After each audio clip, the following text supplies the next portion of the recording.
There are links to my Twitch, Twitter, Discord, as well as my tip video playlist down below. Today I'm going to help you master positioning in Rainbow Six Siege. Tip number 1. Pay attention to callouts.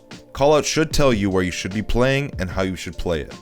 Once you hear a callout of someone in the next room over to you, that should signal in your head that you need to position yourself for the probability of that person in the next room over peeking you. As well as if you're in a 3v situation and you're worried about someone flanking from behind your team and you're actively holding that flank, once you hear the callout that the last 3 enemies are together, you should take all of that attention from watching the flank and put it towards the last 3 remaining enemies. Don't tunnel zone on something that you don't have solid and accurate intel on because it might get you killed. Just trust the callouts and think of the best spot you can be in. Tip number 2. Pay attention to the time. Paying attention to the time is a huge part of positioning yourself in Rainbow Six Siege. Time can tell you a lot of things.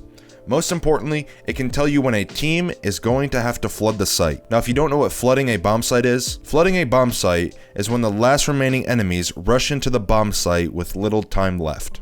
So if there's 10 to 30 seconds left, you should be expecting that the enemy is going to be pushing aggressive very soon or is already pushing aggressively. So paying attention to the time can be the difference between winning or losing a round. If you have 40 seconds left in a round, this should give you enough time to adjust your position for the flood that is going to happen.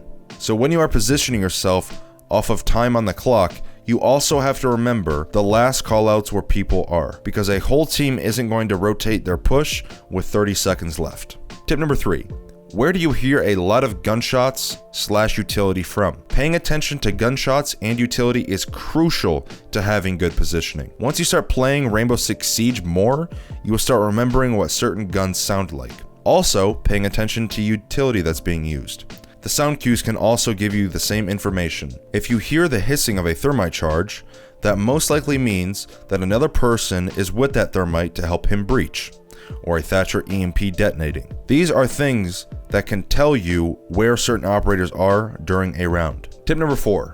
Understand points of dominance that are safe. When positioning yourself, you need to understand where you can give yourself the best position while having the lowest chances of you being killed.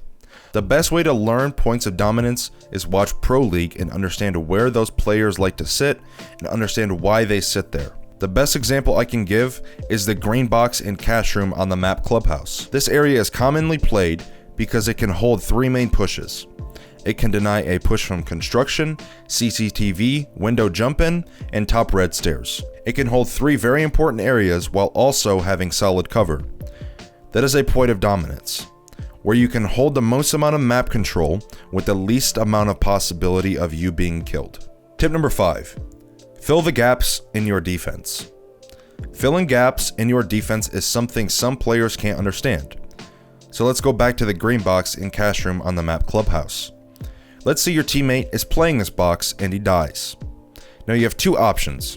You can either stay where you are, or you can try to retake the position that your teammate was playing.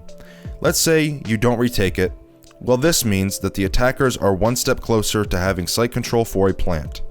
Now, let's say you want to retake this area. Before you even go in the action of trying to retake it, you have to test the waters and see if it's even possible. If it is possible, then that's great, and you retook a dominant area of the map. Now, let's say it isn't possible and you still tried and you died. This means not only did your teammate die in an important position, but now you also died.